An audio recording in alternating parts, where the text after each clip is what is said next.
संगीता जी, भाग्य मंत्रा में आपका बहुत स्वागत है। जैसा कि हमारे सभी दर्शकों को हम बता रहे थे कि आज आप हमें बताने वाली हैं कि कुंडली मिलान जो होता है वो क्यों किया जाना चाहिए। कुंडली जो जब से हम जन्म लेता है कोई व्यक्ति तब से उसकी कुंडली बनाई जाती है। ये कुंडलियां क्यों मिलाई जानी चाहिए, ये हमारे गृहस्थ जीवन में या शादी के मामलों में क्यों ज़रूरी होती है कुंडली? कुंडली का मिलान इसलिए आवश्यक होता है कि कुंडली हमारे जीवन की धुरी होती है। माता पिता ये सारे ऊपर से रिश्ते बन के आते हैं, ये रिश्ते बनाए जाते हैं। इन रिश्तों में कहीं ना कहीं हमें ये बात देखना होती है कि क्या हमारा आर्थिक पक्ष संपन्न रहेगा, क्या हम दोनों का वैवाहिक जीवन सफल रहेगा, आर्थिक स्थिति से हम लोग सफल रहेंगे, स्वास्थ्य की दृष्टि से अच्छा रहेगा, या हमारी कुंडली में जो हमारा जीवन साथी है उसका हमारे परिवार के प्रति क्या समर्पण रहेगा। ये सारी चीज़ें देखने के लिए कुंडली का मिलाना अति आवश्यक है। संतान पक्ष और परिवार पक्ष इसको भी कुंडली में देखना अति आवश्यक है। जी संगीता जी, ये तो बातें हुई कि कुंडली हमें क्यों मिलाना चाहिए।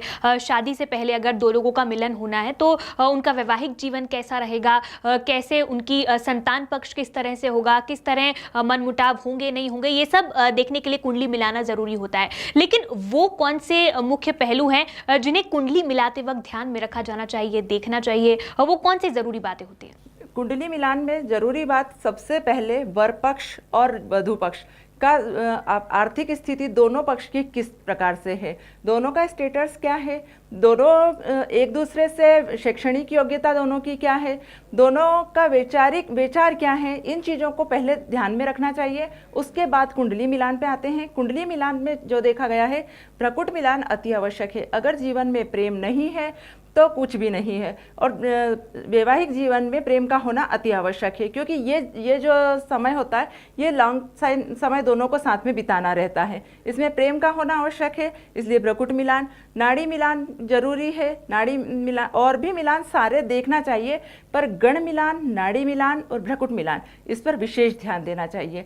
इस पर अगर हम ध्यान देते हैं तो कहीं ना कहीं नाड़ी, हमारे जो पूर्वज हैं उन्होंने नाड़ी मिलान पर विशेष जोर दिया है, लेकिन अभी के जो कुछ ज्योतिष आचार्य हैं उन्होंने कहा है कि इस जाति में नाड़ी मिलान किया जाता है, इसमें नहीं किया जाता है। मेरा खुद का मानना है कि नाड़ी मिलान अति आवश्यक है। तो ये कुछ वो बातें थी जो कुंडली देखते समय बहुत ध्यान में रखी जानी चाहिए। लेकिन बात जब हम शादी की कर रहे हैं कि जब शादी हो तब कुंडली मिलाना चाहिए, एक और बात संगीता जी निकलकर सामने आती है। शादी में कुंडली जब हम देखते हैं तो बहुत बार ये निकलकर सामने आता है कि लड़का या लड़की जो है वो मांगलिक होते हैं, मांगलिक दोष कई लोगों में पाया जाता है। क्या होता है ये मांगलिक दोष? पत्रिका में 1, 4, 8, 12 में अगर मंगल बैठा हुआ है तो ये मांगलिक दोष है। लेकिन पत्रिका मिलाते समय हमको विशेष रूप से ये बात भी ध्यान रखना चाहिए कि अगर लड़के का मंगल प्रथम भाव में बैठा हुआ है और लड़की का मंगल 12वां है तो भी ये मांगलिक दोष का निवारण नहीं हुआ है। कहीं ना कहीं ये उनको एक नई परेशानी देगा ही सरी। दूसरी बात ये है, मंगल ऊर्जा का कारक है। मंगल सबसे सुंदर प्लेनेट मंगल है। मंगल हमारे जमीन जायदाद, ऊर्जा और हमारे शरीर में जो भी मतलब एक उत्साह जो आता है वो मंगल से आता है। तो मंगल का देखना हम हर पत्रिका में जरूरी होता है। लड़की की पत्रिका में मंगल का देखना और लड़के की पत्रिका में शुक्र का देखना अति आवश्यक होता है। लड़का अगर शुक्र प्रधान है, शुक्र उसका अच्छा है, तो कम से कम वो अपने वैवाहिक जीवन को अच्छा रखेगा, अपनी पत्नी से उसका सामंजस्य जमा रहेगा, पत्नी का सम्मान करेगा। जिसका शुक्र अच्छा है वो अपनी पत्नी का सम्मान करता है। ऐसे ही लड़की का मंगल अच्छा है तो वो अपने परिवार में उत्साहवर्धन से कार्य करेगी, अपने हर रिश्ते को निभाने की बहुत अच्छी तरह से कोशिश करेगी, और कहीं ना कहीं वो बीमारी नहीं रहेगी, उसको बीमारियों से दूर रहेगी। तो बहुत सारे काम ऐसे होते हैं कि अगर महिला घर में बीमार होती है तो काम नहीं कर पाती है। तो अगर जिसका मंगल अच्छा है उसके बीमारी का सवाल ही पैदा नहीं होता है। तो ये सारी चीज़ें उसको बाद में फ़ायदा पहुंचाती है। और वैवाहिक जीवन में मांगलिक दोष अगर है तो उसका निवारण, और मांगलिक दोष का निवारण के साथ साथ मंगल ये भी देखना चाहिए कि कहीं लड़का और लड़की में 4, 8, 12 का मंगल में ऐसा तो नहीं है कि लड़के का एक पहला भाव में मंगल बैठा है और लड़की का 8वें भाव में या 12वें भाव में मंगल बैठा है। ये मिलान भी नहीं होता है। जैसा कि आपने बताया कि ये जो अलग-अलग भाव में जब मंगल बैठता है, तो ये इसके अलग-अलग होते अलग-अलग इफ़ेक्ट इसके हमें देखने को मिलते हैं। लेकिन ये जो अगर कोई लड़की अगर मांगलिक है या कोई लड़का मांगलिक है, तो क्या कुछ अंतर होता है इन दोनों में? मंगल मंगल के अंतर होते हैं। मंगल बद होता है और मंगल एक अच्छा मंगल होता है। जो मंगल बद होता है, जो मंगल नीच राशि में होगा या मंगल शत्रु राशि में बैठा हुआ होगा, तो कहीं न कहीं लड़की जैसे एक का मंगल बहुत उच्च का है या स्व राशि का बैठा हुआ है, मित्र राशि का बैठा है, दूसरे का मंगल नीच का है या मान के चलो कि शत्रु राशि में बैठा हुआ है, तो कहीं न कहीं ये दोनों मंगल जब आपस में मिलेंगे तो ये योग मेरे मत से ठीक नहीं है। संगीता जी, आजकल हम देखते हैं कि कभी भी अगर हम किसी पंडित या किसी के पास जाएं अगर कुंडली लेकर, तो बहुत बारी देखा जाता है कि कंप्यूटर्स में जो सॉफ्टवेयर्स होते हैं उनसे कुंडली मिलान कर दिया जाता है, या बहुत से लोग उसको खुद ही अपने अपने कंप्यूटर्स में लाकर उसमें खुद ही अपनी कुंडली देखने की कोशिश भी करते हैं। एक मशीन जो है कंप्यूटर में, एक सॉफ्टवेयर है, कि आपको वाकई लगता है कि वो इंसानी जीवन शैली में जो उनकी कुंडलियां हैं, क्या उनका वाकई सही मिलान कर पाता है? सिर्फ गुण मिलाना ही ये नहीं होता है कि आपकी पत्रिका मिल गई है और आप शादी कर लिया। मंगल मिलान ही कोई ऐसी बात नहीं है कि आपने कहा मंगल मिलान हो गया और आप शादी कर ले, नहीं। हर पत्रिका मिलाने के साथ साथ ये भी देखा जाता है कि क्या लड़की को कोई बीमारी या लड़के को कोई ऐसी बीमारी तो नहीं है, लड़के का कोई दुर्घटना का योग तो नहीं है, या लड़की का कोई ऐसा योग तो नहीं है।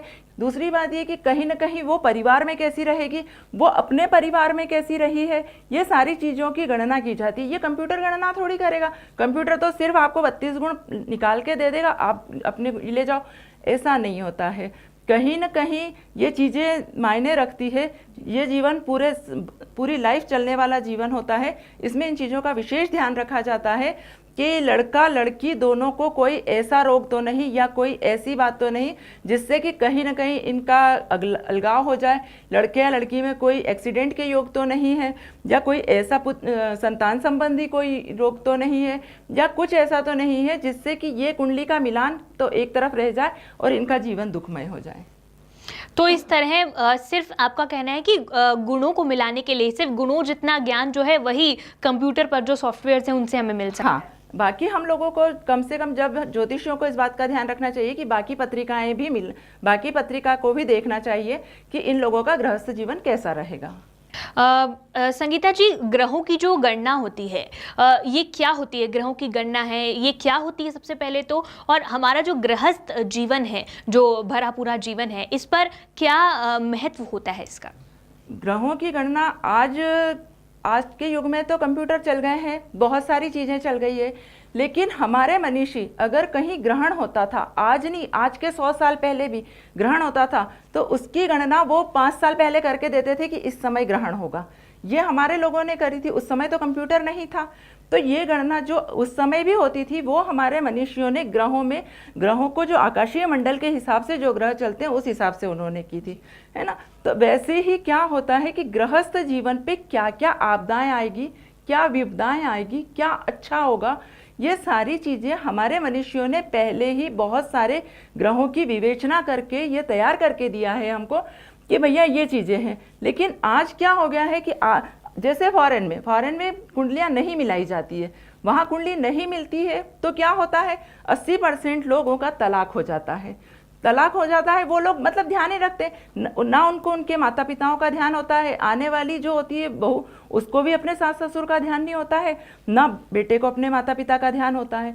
लेकिन हमारे यहाँ पे जो कुंडली मिलान का जो रखा है उसका कारण ही यह है कि हमारे घर जो बहू आए वो हमारी तो लाडली होती है, लेकिन हम जो परिवार के लोग हों वो भी उसके लाडले हों, और कहीं ना कहीं उसके मन में एक बात ये रहे कि परिवार को मिलाना। आर्थिक समस्याओं में जब आर्थिक समस्या आती है, विदेश जैसे उसमें तलाक हो जाते हैं, लेकिन यहाँ फिर भी महिला कहीं ना कहीं इसको चलाती है।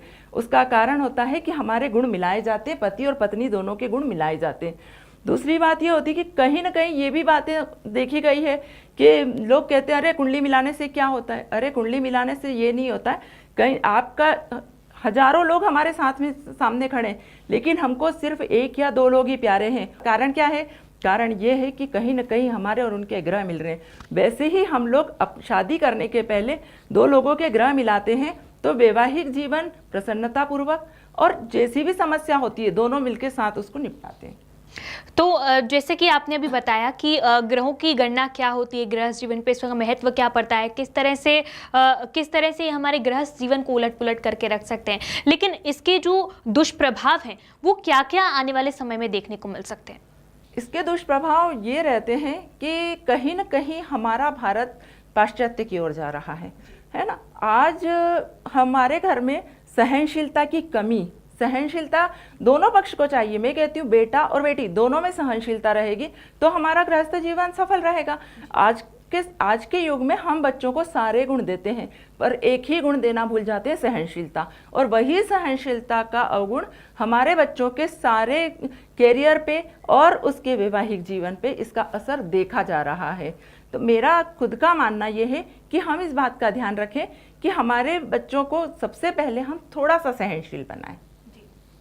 संगीता जी, कुंडली के बारे में भी हमने बात करी, गृहस्थ जीवन पे जो ग्रहों की गणना होती है उसके बारे में भी हमने बात करी। तो कुंडली से किस तरह ये जो ग्रह हैं जो हमारे गृहस्थ जीवन पर हावी हो रहे हैं या फिर हमारे लिए फलदायी साबित हो रहे हैं, ये कैसे पता लगाया जा सकता है? ये पत्रिका देखने से मालूम पड़ता है। दोनों की पत्रिकाएं सामने रख के गणना की जाती है। कई बार क्या होता है, दशा महादशा दोनों को विपरीत महादशाएं चलती है, इस कारण भी दोनों का सामंजस्य नहीं जम पाता है। कई बार ये भी होता है कि हमारे जो ग्रह हैं और सामने वाले के ग्रह हैं, जैसे मंगल, एक का मंगल उच्च का एक का मंगल नीच का है, तो कहीं ना कहीं दोनों में आपसी सामंजस्य नहीं जमेगा। वैसे ही शुक्र हमारे विवाह का कारक है, शुक्र भी हमें इस बात से परेशान करेगा। इसलिए हम लोगों को जब भी कहीं जाते हैं तो पत्रिका पहले कंप्यूटर से मिलाने की बजाय किसी भी विशारद से मिलवाएं पत्रिका, और दोनों पत्रिकाओं को लेके जाएं, सही समय दें, इस बात का विशेष ध्यान रखें।